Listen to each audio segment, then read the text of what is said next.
കുറച്ചൊക്കെ മര്യാദ വേണം കേട്ടോ. എങ്ങനെ കുറച്ചൊക്കെ മര്യാദ വേണം. ഞാൻ മെറിറ്റിലല്ലാതെ ചോദിച്ച ഒരു ചോദ്യം പറ. അല്ല, നിങ്ങൾ എന്നെ മര്യാദയൊന്നും പഠിപ്പിക്കും. Flash back. പോറ്റി കയറിയത് 2004-ൽ. പോറ്റിയെ കയറ്റിയത് ആര്? ആ ചോദ്യം പോറ്റി അനാദിയായ രൂപമാണെന്നും പറയാം. പോറ്റി 25 കൊല്ലം കൃത്യമായ ഡേറ്റ് ഉണ്ട്. ഈ 2004 അല്ല, ഒരു സെക്കൻഡ്, ഈ 2004 ആളുകളുണ്ട്. അല്ല, സമാധാനം പറഞ്ഞാൽ പറ്റും. ഒരു മിനിറ്റ്, അതിന് അനാദി കാലം ഒന്നും പറയണ്ട. ഒരു മിനിറ്റ് ശ്രീ ഗോപൻ, ഇവൻ പൊട്ടനാണ് മുതലാളി.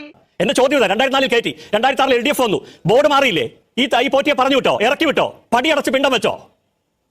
എന്തെങ്കിലും യുക്തികളോ പറയൂ സാർ. സോണിയാഗാന്ധിയായിട്ട് ബന്ധം കട്ടതാരി നിങ്ങളുടെ കാലത്ത്. അപ്പൊ കള്ളന്മാർക്ക് കേരള ക്ഷേത്രം കൊള്ളയ്ക്ക് പറ്റിയ സമയം LDF ഭരിക്കുമ്പോഴാണെന്ന് സോണിയാഗാന്ധി ഉപദേശം കൊടുത്തുന്നാണോ താങ്കൾ പറഞ്ഞു വരുന്നത്? ഈശ്വര, ഇനി എന്ത് ചെയ്യും? നിങ്ങൾ ദയവായിട്ട് UDF-ന്റെ പ്രതിനിധിയെ വിളിച്ചത് കഷ്ടമായി പോയി. കാരണം അവർക്ക് ഒരു ചാൻസും ഇല്ല കേട്ടോ. നിങ്ങളൊരു അവതാരകൻ ഇത്ര ദുർവ്യാഖ്യാനം ചെയ്യരുത്. ഞാൻ ഈ ചോദിച്ചത് മെറിറ്റിലല്ലാത്ത ഒരു ചോദ്യം ഉണ്ടെങ്കിൽ താങ്കൾ തിരിച്ചു പറയും. അടുത്ത സംസാരിക്കും, വെറുതെ നമ്മൾ സമയം കളയണം. ഞാൻ മെറിറ്റിലല്ലാതെ ചോദിച്ച ഒരു ചോദ്യം ഉണ്ടെങ്കിൽ UDF-നെ താങ്കൾ എന്തായി പറഞ്ഞു വരുത്താൻ ശ്രമിക്കുന്നത്? താങ്കളെ SDPI കാരെന്ന് വിളിക്കാൻ പറ്റുമോ? വിളിച്ചോട്ടെ, ഒരു മര്യാദ കൊണ്ട് സാർ. ഞാൻ മെറിറ്റിലല്ലാതെ ചോദിച്ച ഒരു ചോദ്യം തിരിച്ചു പറയാനോട്. UDF-നെ വിളിച്ചെന്തായിരുന്നു? ഞാൻ എന്താ UDF-നെ വേണ്ടി സംസാരിക്കുന്നോ? ഏത് ചോദ്യമാണ്? കുറച്ചൊക്കെ മര്യാദ വേണം കേട്ടോ.